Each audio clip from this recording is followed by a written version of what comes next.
જેમ દર્શન નામ છે એમના મુસ્કુરાટથી થોડો દર્દ ઓછું થાય અને એમના જે ટ્રીટમેન્ટ છે વગર દવાઈથી ઠીક કરવાનો એનાથી ઘણું લાભ છે.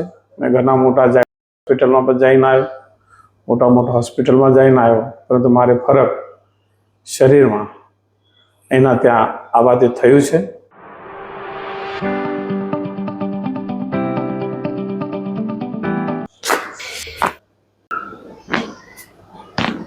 ઢીલું શરીર. અરે વાહ.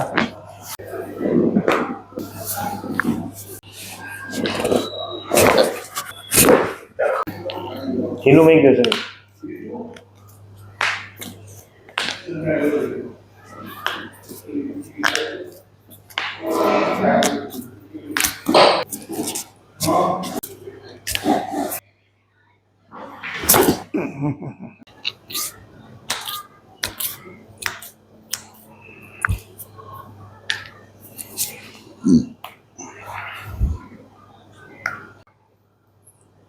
મિત્રો આપણી સાથે અત્યારે પૂરણ ચરણ દાસજી બાપુ છે, જેમને કમરમાંથી ગાદી ખસી ગઈ હતી અને ખૂબ તકલીફ હતી. તો આપણે પૂછીએ, બાપુ આપને શું તકલીફ હતી ને આપ ક્યાંથી આવો છો?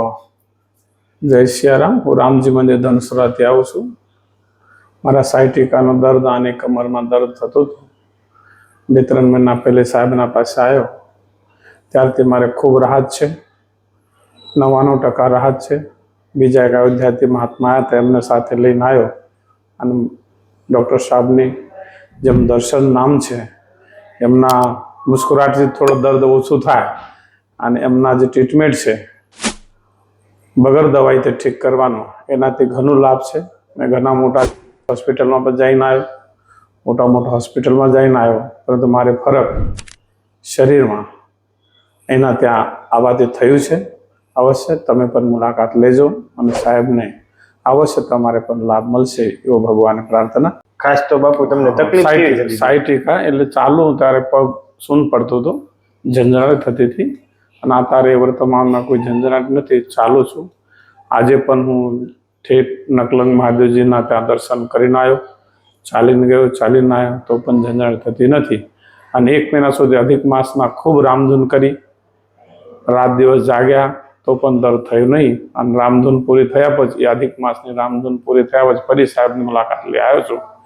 એક ઠીક શુભેચ્છા મુલાકાત આવ્યો છું. શરીર તો ઠીક થયું છે, એમને હું શાલ અને પ્રસાદ લઈને આવ્યો છું ભગવાનનું કે મારે ઠીક કર્યું. એવો સાધુ વાત છે, આશીર્વાદ છે ભગવાનનો. ખૂબ ઠીક કરતા રહેજો. અને શાલ અને પ્રસાદ લઈને આવ્યો સાહેબ માટે, કેમ કે મારાથી એમને ફીસ બી નથી લીધી. એ બધો ખૂબ ખૂબ ધન્યવાદ.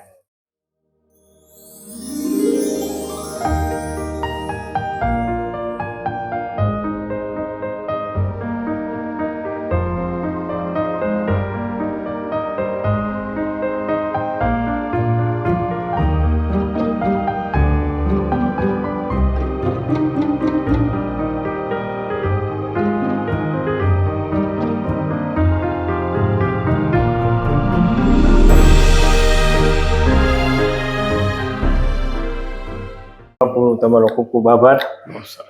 જય શ્રી રામ.